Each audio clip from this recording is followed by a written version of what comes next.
Good morning, Breakfast Clubbers. I'm here in Keighley today.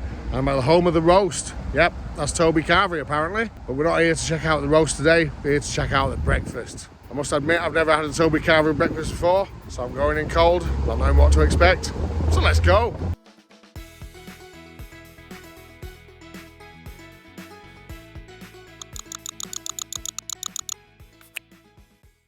We've had quite a few suggestions now to do a Toby Carvery breakfast, so today we've come down to one of our local ones to see what all the fuss is about and find out just how a Yorkshire pudding fits into a full English breakfast. It's early on a Saturday morning and we already find ourselves paying a 50p uplift on the weekday price, but that's fine.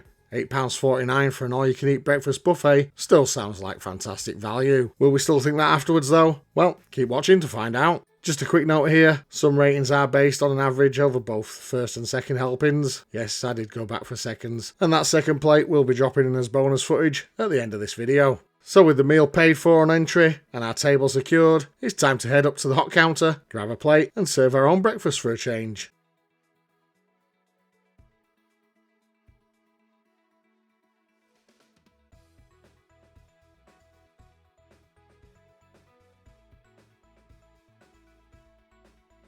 Now time to top it off with the Yorkshire pudding, and whilst there's gravy available, I opt against it for now. Putting gravy on a fry-up just feels inherently wrong for some reason. And back at the table, as I plated this myself, it's hardly fair to give it a score for presentation. I'd essentially be rating my own work, and if I did, it'd be about 1 or 2 out of 10 at best. So instead, let's kick things off with a sausage. It's not looking the best, you've got a dry skin, it's a little dry on the inside too, but it's got a soft centre, still carries a tasty flavour. On that second helping, the sausage did look a bit more appetising, but still suffered from the same dryness. Score, 6 out of 10. Let's move on to something that can make or break a breakfast, the eggs. This is your typical hot plate egg. It's been sat under the heat for who knows how long, so expectations weren't sky high. But the white's cooked well, and the yolk is still runny, albeit a little colder than expected. Score, 4 out of 10. Let's see how the hash browns hold up. I've just taken one here for now, and it's hard, cold, and lacking in any real flavour at all. It does improve slightly when dipped into the egg yolk, but overall, it's a bit of a letdown. Score, 3 out of 10.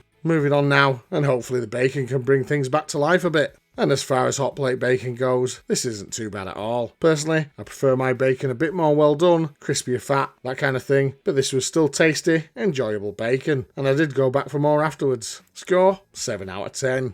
Right then, the big talking point, that Yorkshire pudding. You can't have a Yorkshire pudding without gravy, it's just too dry. I know some might say just chuck some beans or tomato on it, but that doesn't sit right with me at all. So as it stands, without gravy, this would unfortunately be a 0. However, not wanting to dismiss it completely, I did go back for a second helping, Yorkshire pudding with gravy, and here's how it looked. And you know what? These puddings are actually decent. They remind me of the ones my gran used to make for Sunday roasts growing up. So there's a bit of nostalgia at play here. Good crisp top, soft bottom, thanks to that gravy. I'd have liked a bit more onion in that onion gravy. But overall, not bad at all. But let's be honest, it is a bit of a gimmick. Score, 7 out of 10. Let's have a look at one of the more unusual items now. The Toby Carvery homemade hash. And this was a nice surprise. Diced potato with bacon pieces, onion and cheese. It's a little bit oily, yes, but the cheese and onion flavour really stands out. It's a tasty little addition that I'd happily have again on another breakfast if given the chance. Score, 6 out of 10. Next up, the mushrooms.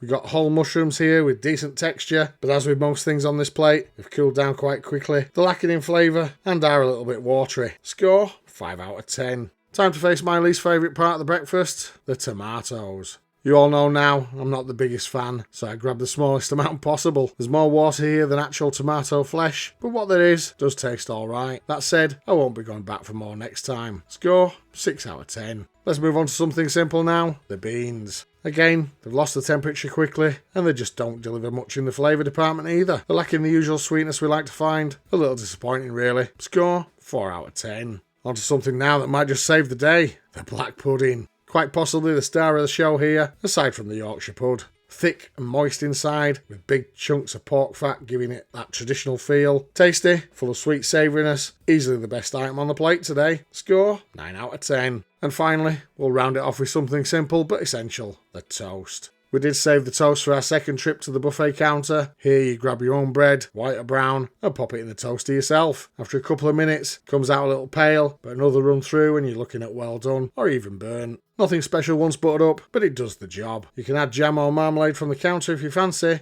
Score 8 out of 10. Now then, time to discuss value for money.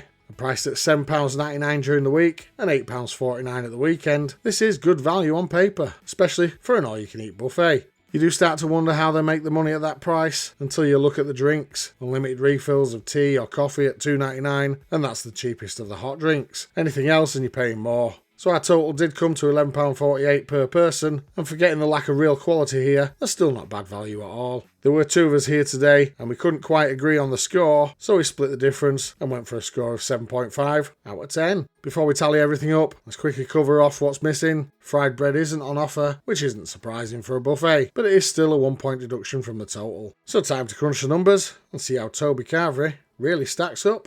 And after chucking all those scores into our number cruncher, Toby Carvery and Keighley comes out at 71.5 out of a maximum of 120 points. Converting that into a percentage now, today's final Breakfast Club score is 59.6%, putting them bang in the middle of our average rating bracket. And looking at Leaderboard, there's certainly no danger of Toby Carvery causing an upset with that score today, so everything remains the same. So while this breakfast isn't quite for me personally, I can absolutely see the appeal. You know it's not going to be great, but you also know it's not going to be terrible either. Much like why people go and eat at McDonald's. They've mastered that sweet spot between not doing great food and not doing bad food. And for me, that's exactly why Toby Carvery has its loyal following. So if you've enjoyed this video and you like what we're doing, the best way to support us is to like, share and subscribe. It's free to do and really helps the channel grow. And as always, may your bacon be sizzling, your fried bread golden and your yolks runny. Thanks for watching, and be sure to check out one of our other reviews showing on screen right now. So that was our breakfast here at Toby Carvery this morning. I've got to say I was expecting something half decent. I think we got something half decent. What did you think? Let me know in the comments. Thanks for watching. Bye for now.